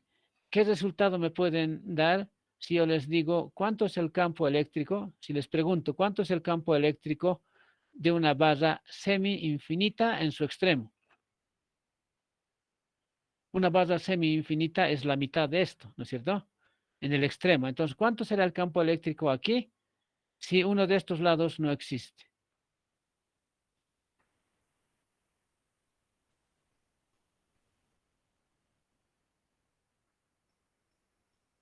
A ver, ¿alguien tiene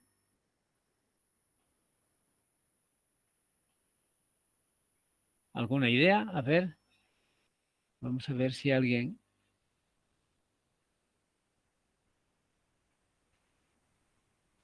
Bueno, no hay nadie.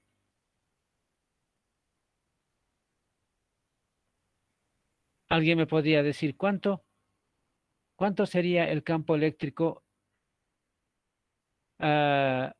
de la barra en un extremo?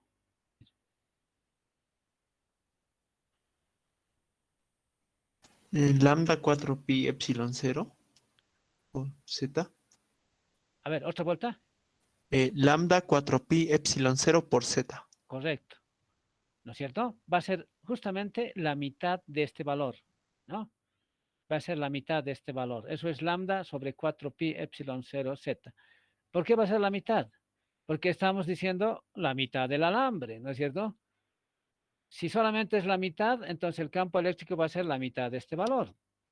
Porque obviamente la otra mitad va a estar dado por la otra mitad del alambre y de esa manera me va a dar este valor, digamos, para el caso de un alambre en su punto medio, ¿no? De un alambre infinito en su punto medio. Entonces el campo eléctrico de la mitad del alambre en su extremo va a ser la mitad de este valor, ¿ya? Eso también es un resultado que hay que tenerlo presente, ¿sí? Porque yo les puedo dar muchos problemas para calcular el campo eléctrico de un alambre doblado, por ejemplo, ¿no es cierto? De un alambre infinito doblado en forma de ángulo recto, por ejemplo, ¿no? Para hallar su campo eléctrico en la esquina, por ejemplo, ¿ya? Ok, entonces hay muchos problemas que se pueden dar con el campo eléctrico de un alambre para que ustedes lo vayan imaginando, lo vayan desarrollando, lo vayan pensando, ¿ya? Les he dado un problema a la práctica número 3, dos problemas en realidad para el cálculo del campo eléctrico de dos cuerpos continuos, ¿no? Un alambre o un par de alambres y una esfera, ¿ya? Una esfera cargada. En realidad no es esfera, sino un casquete, un medio casquete esférico cargado. Ok. Entonces, aquí hemos visto el caso de un alambre cargado en forma de anillo, ¿sí? Y hemos visto también el caso de un disco cargado. Este es un disco cargado, ¿sí? Y su campo eléctrico tiene esta forma, ¿no? En el medio, ¿ya?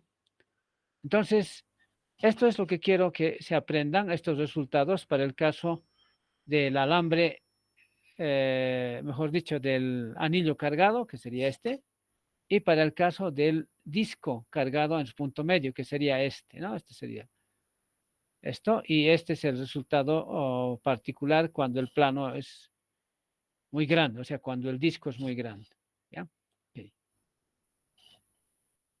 Entonces, prácticamente con esto hemos terminado lo que se llama el capítulo del campo eléctrico. Ahora entraríamos a lo que se llama la ley de Gauss, ¿ya? La ley de Gauss. Aquí voy a ver, aquí tengo justamente la ley de Gauss.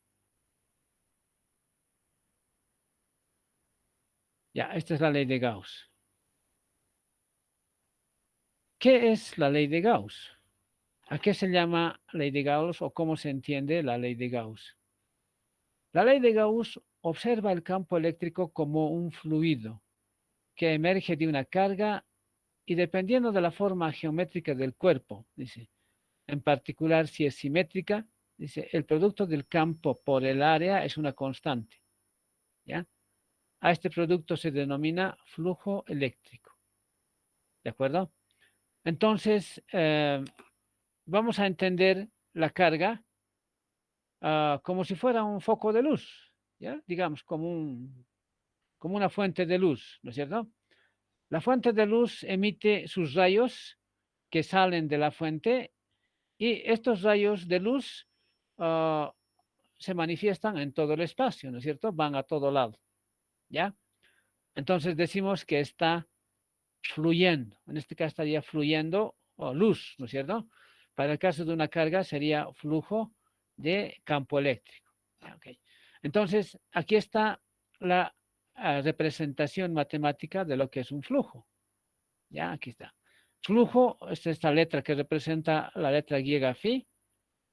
Flujo del campo eléctrico, entonces, es igual, esto es igual, ¿sí?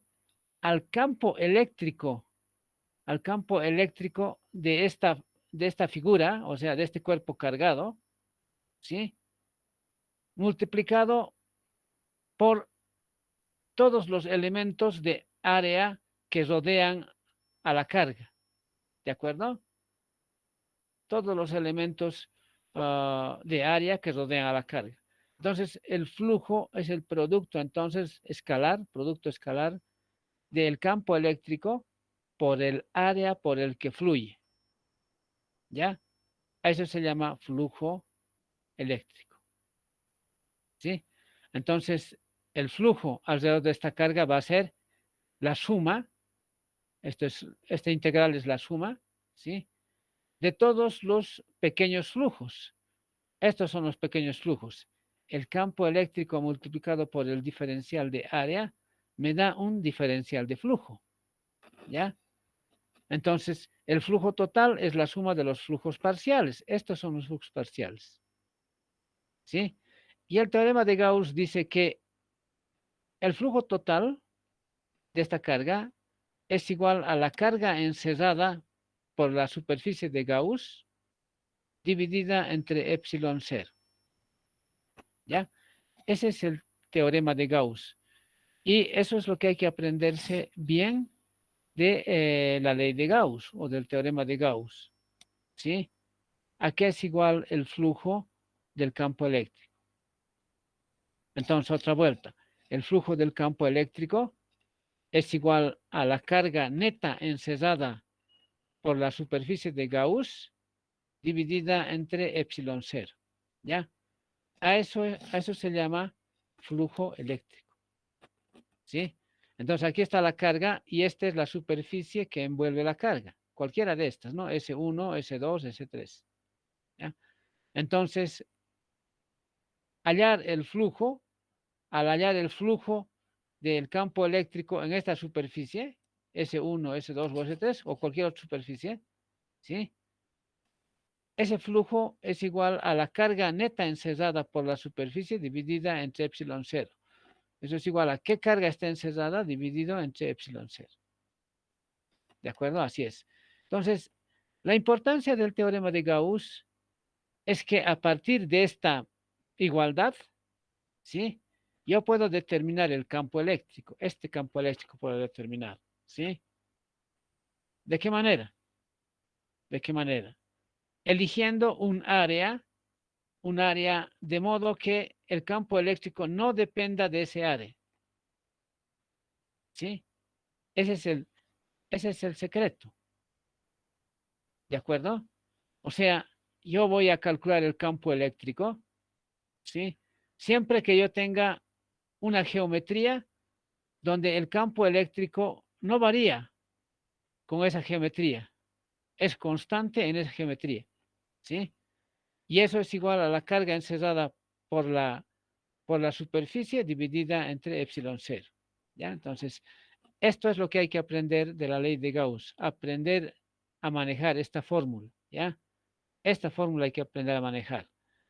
Entonces, una vez que se aprende a manejar esta fórmula, lo igualamos a la carga encerrada por la superficie dividida entre epsilon cero, ¿sí? Y de aquí calculamos el campo eléctrico. De ahí se calcula el campo eléctrico, ¿ok? Entonces, aquí vamos a ver diferentes superficies que envuelven a la carga. Aquí está la carga y aquí tengo varias superficies. Fíjense, aquí es una esfera, la interior. La S2 ya no es una esfera, sino es una otra forma. Y la S3 es otra forma también, ¿ya?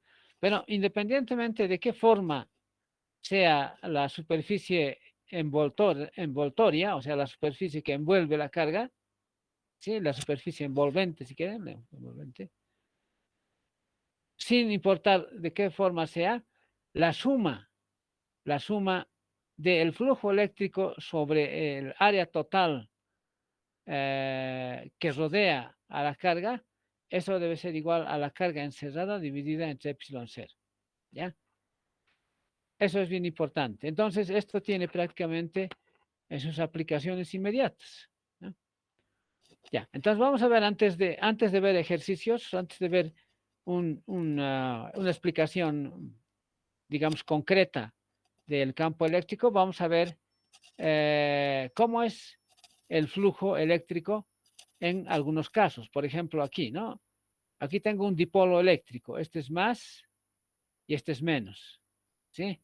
En un dipolo eléctrico así están las líneas. Salen de la carga positiva y entran a la carga negativa, ¿no es cierto? Eso es un dipolo eléctrico. Entonces, ¿cuánto es el flujo en este dipolo eléctrico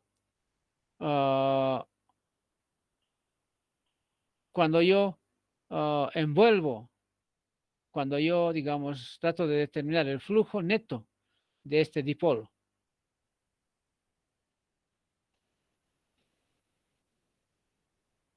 Entonces, si yo quiero hallar ese flujo, ¿sí?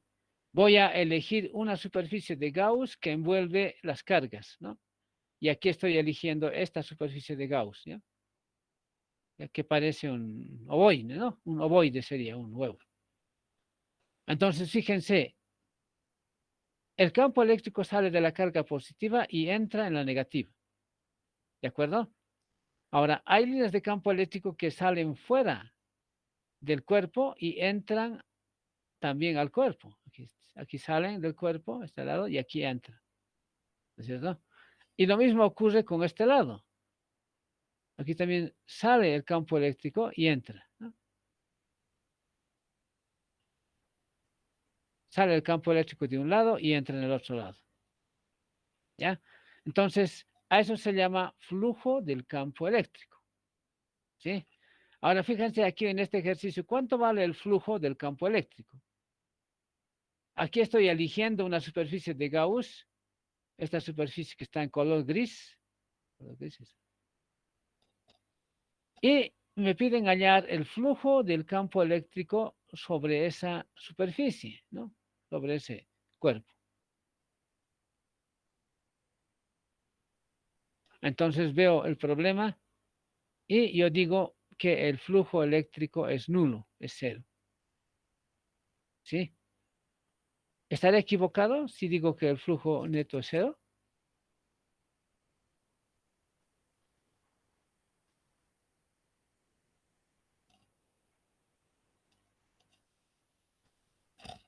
¿Cuánto es el flujo eléctrico de la carga positiva sobre la superficie o sobre el volumen encerrado por la superficie en negro, ¿no? Ahí.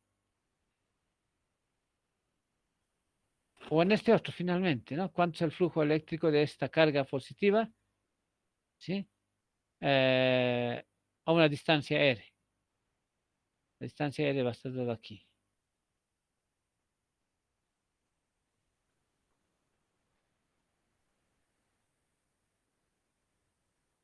Ok, entonces ese flujo eléctrico tiene que ver con las líneas de campo eléctrico que salen de la carga y o entran a la carga, ¿sí? Entonces, fíjense en este ejercicio, aquí salen altas líneas de campo eléctrico y aquí entran al otro polo, ¿no? A la otra carga negativa, ¿sí? Lo mismo a este lado, aquí salen altas y entran al otro lado, ¿sí? Ese es el flujo eléctrico. Pero ¿cuánto es el flujo? Porque aquí está entrando y también está saliendo, ¿no? Probablemente el flujo sea cero, ¿de acuerdo? Probablemente sea cero. ¿Por qué? Porque las líneas que salen también están entrando, ¿no? Aquí, ¿cuánto sale el flujo eléctrico? Aquí está entrando estas líneas de campo eléctrico y por aquí están saliendo. ¿Ya? Aquí también lo mismo, podemos pensar el flujo eléctrico, el flujo de campo eléctrico de esta carga, ¿sí? Va a ser igual a K, Q sobre L cuadrado, ¿no? Ese es el flujo del campo eléctrico.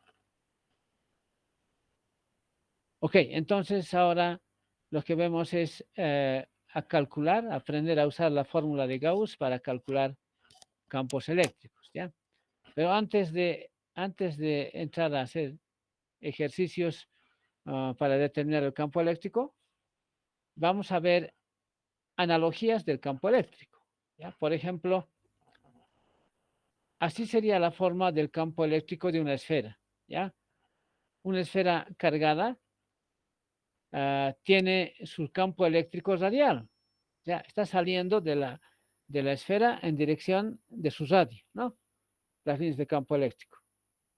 Entonces, tendría más o menos como esta forma, fíjense, esta forma. Si al dentro tenemos una carga positiva, entonces estas cargas que se están formando, como, como espinos, ¿sí? Como espinos del cuerpo, ¿sí? Va a ser la forma de su campo eléctrico, ¿no? Va a tener la forma de su campo eléctrico. Aquí tengo un cepillo plano.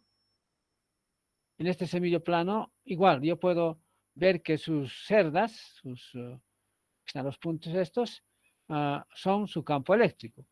Entonces, como ustedes pueden ver, su campo eléctrico en el medio va a ser vertical, ¿no es cierto? Aquí va a ser completamente vertical. Aquí en este borde va a ser equilibrado, ¿sí? Equilibrado o a veces inclusive nulo, ¿no? Puede no existir campo eléctrico diferente del campo eléctrico en el eje Z, ¿ya?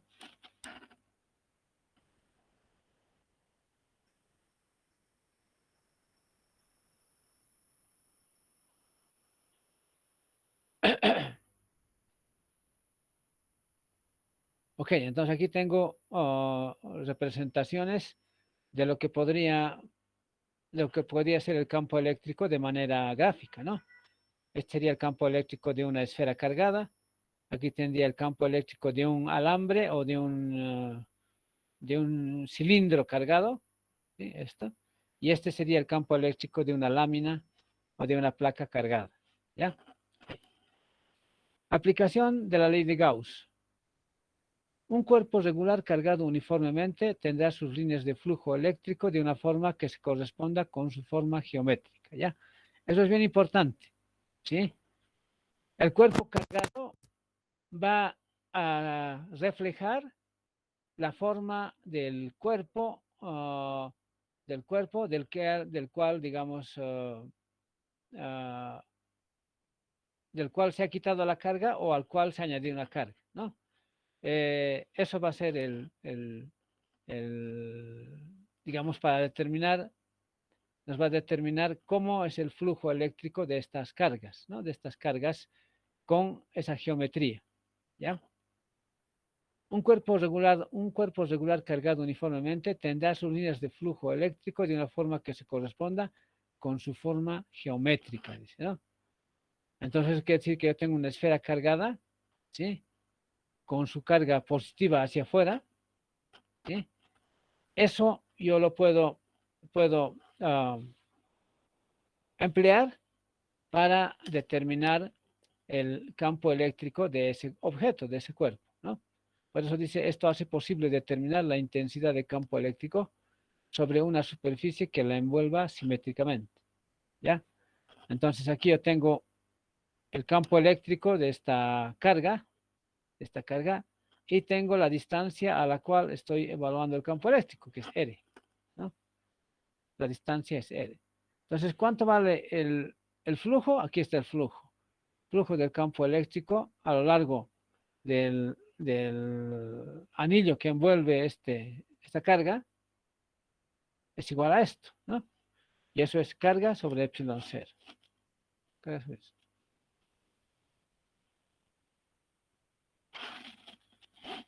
Ok, ahora vamos a ver qué más tenemos. Aquí tenemos... todavía no. Todavía no.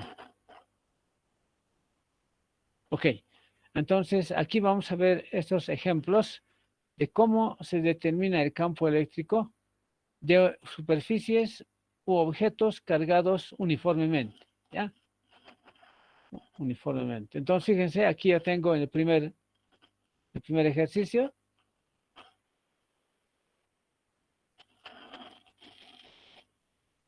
Tengo en el primer ejercicio la posibilidad de determinar el campo eléctrico de esta figura, ¿sí? Haciendo esta integral. Entonces, fíjense, aquí tengo flujo del campo eléctrico por el diferencial de área, ¿sí?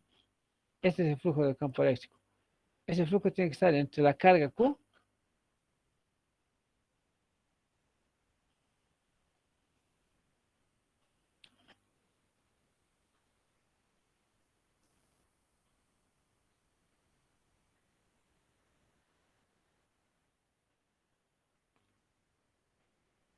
¿de acuerdo?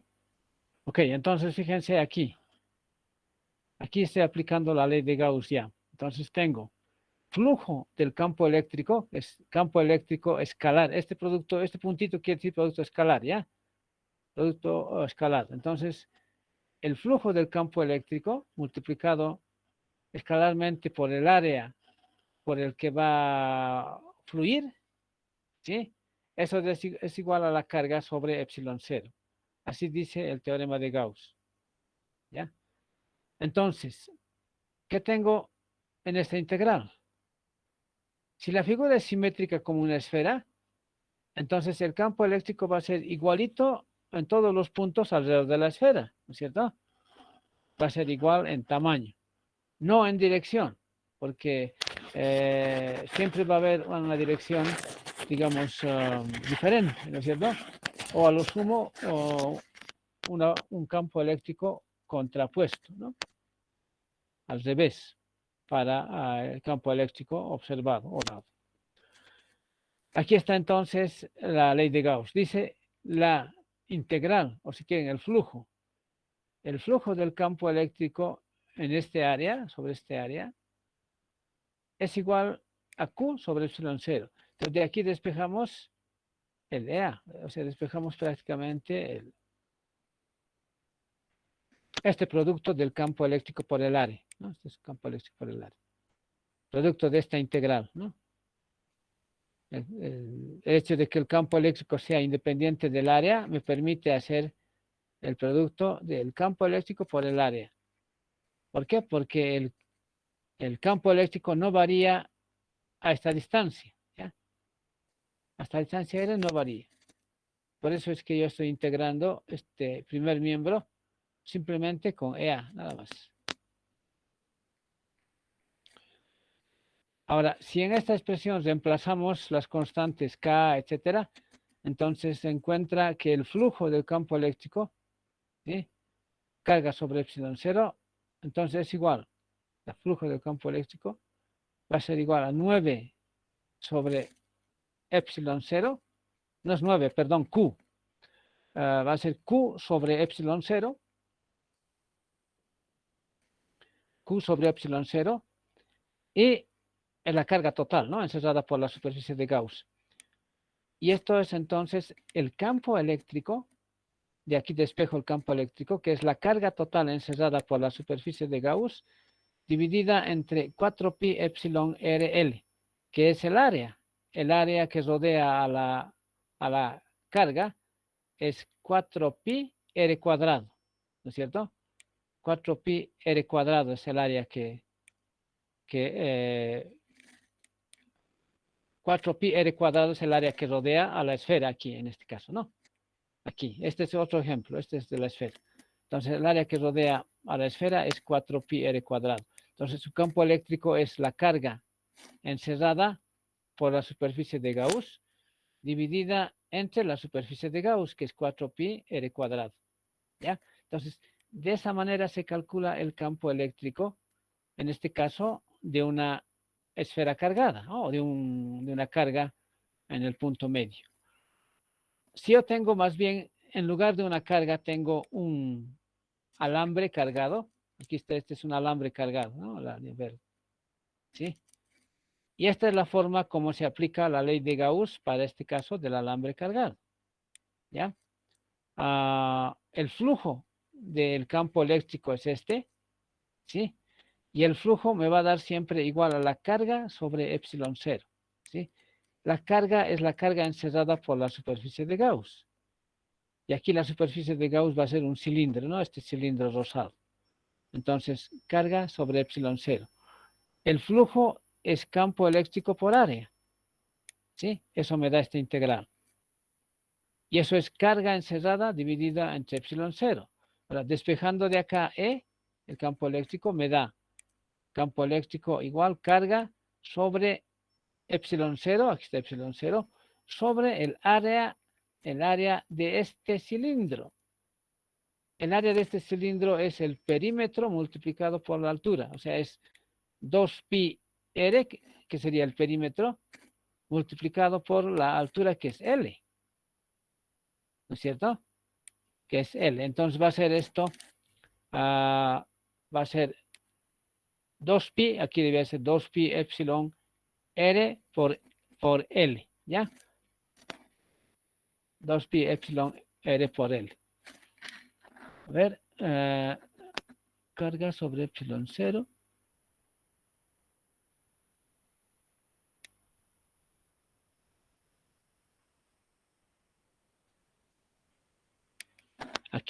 Aquí hay un error, esto debería ser 2, ¿ya? En lugar de 4 debería ser 2. 2pi epsilon r, ¿ya? 2pi epsilon r. ¿Por qué? Porque en realidad el área del cilindro es el perímetro multiplicado por la altura, ¿no es cierto? El perímetro de este cilindro es 2pi r, y la altura es L, ¿ya? Y carga dividido entre longitud es lo que llamamos lambda, la densidad de carga lineal, ¿ya? Sería lambda sobre 2pi epsilon r.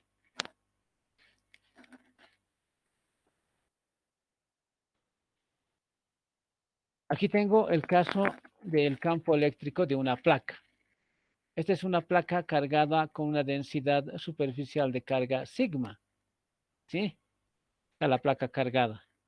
Entonces, su campo eléctrico es a un lado hacia arriba y al otro lado de la placa hacia abajo, ¿no es cierto? Y como es una placa infinita, o sea, aquí dice para caso de una superficie uniformemente cargada, su campo eléctrico es normal y constante al plano, ¿sí? Entonces, si la placa es muy grande, su campo eléctrico es siempre perpendicular a la placa. Entonces, para hallar el campo eléctrico por el teorema de Gauss, lo que hago es elegir una superficie de Gauss que envuelva la carga, ¿ya? En este caso, no voy a poder envolver toda la carga de la lámina porque es una lámina infinita, pero puedo envolver una parte de la lámina. Y aquí lo que está haciendo es eso. Estoy eligiendo una superficie de Gauss que envuelve una parte de la carga de la lámina, ¿sí? Aquí, en esta parte. Entonces, por eso tengo que elegir un cilindro apropiado perpendicular al plano, ¿ya? Ahora, entonces calculo el flujo sobre este cilindro. El flujo en este cilindro está saliendo por la base, ¿sí? Pero no por las laterales. En lateral, en la superficie lateral no hay flujo del campo eléctrico, ¿no?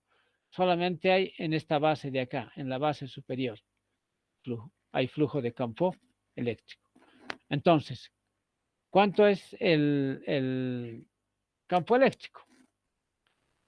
¿Cómo calculamos el campo eléctrico? Entonces digo, flujo del campo eléctrico, que sería así, integral del campo eléctrico por el área, producto escalar, igual a la carga neta encerrada por la superficie de Gauss dividida entre epsilon cero. Eso es lo que me dice el teorema de Gauss. Este es el teorema de Gauss. ¿Ya? Ahora, si yo he elegido un cilindro, entonces en este cilindro su campo eléctrico es constante en la base. Aquí en la base es igualito, no cambia. Entonces yo puedo escribir esta integral como un producto simplemente del campo eléctrico por el área, ¿sí? En lugar de ser campo eléctrico por diferencial de área, yo escribo campo eléctrico por área, igual carga encerrada entre epsilon cero. Y de ahí despejo el campo eléctrico.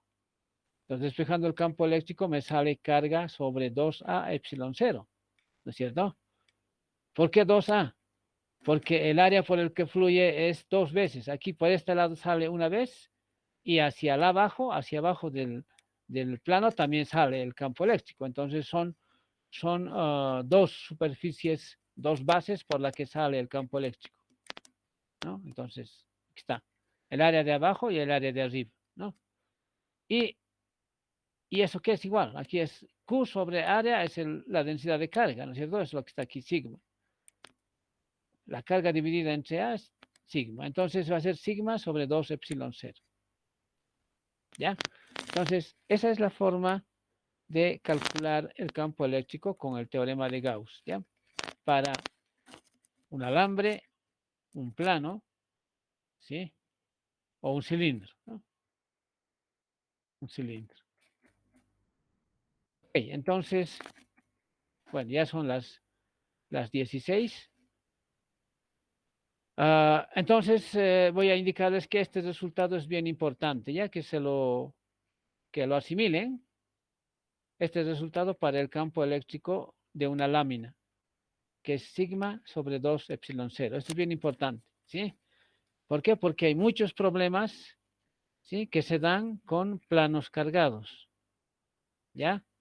Hallar el campo eléctrico de un plano doblado, el campo eléctrico entre dos planos, por ejemplo.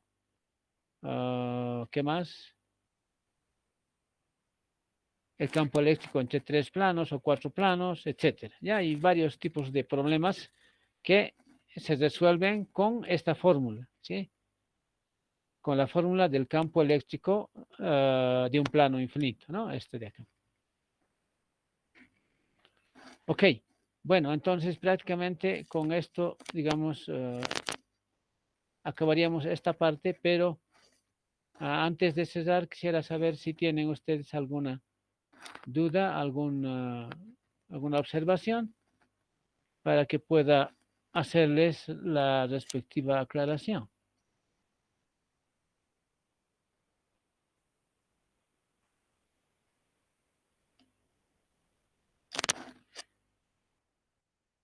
Vamos aquí, ¿no? Hemos calculado, aquí está, fíjense, este es el campo eléctrico de una placa por integración, ¿no? Por integración. Y aquí hemos calculado el campo eléctrico por el teorema de Gauss. Aquí está este, ¿no? Y da el mismo resultado, fíjense. El campo eléctrico de una placa por el teorema de Gauss me da lo mismo que el cálculo por integración. Aquí está, este es el cálculo por integración. Por integración me da este resultado y por el teorema de Gauss me da lo mismo.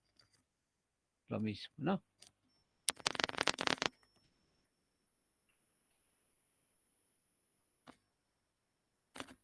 Ya. A ver, preguntas.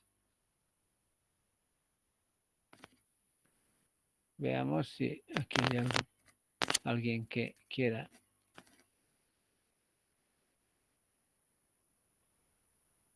Ya, voy a subir, efectivamente, voy a subir la lección al Classroom. Y sí, La fecha para el primer examen parcial está más o menos ya en el cronograma, ¿sí? En el programa que les he dado está aproximadamente la fecha del primer examen parcial, ¿ya? Todavía falta, ¿no? Tenemos que avanzar varios capítulos más ya, antes del parcial, ¿ya?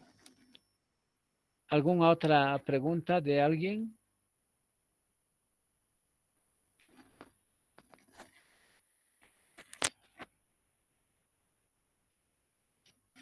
Bueno, no hay nadie más.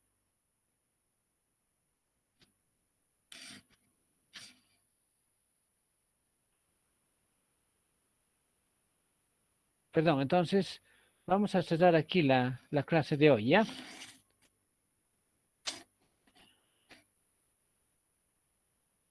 Vamos a terminar la clase de hoy. Si no hay alguna pregunta, alguna.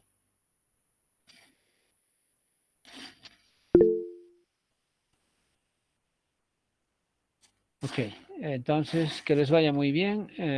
Hasta la próxima.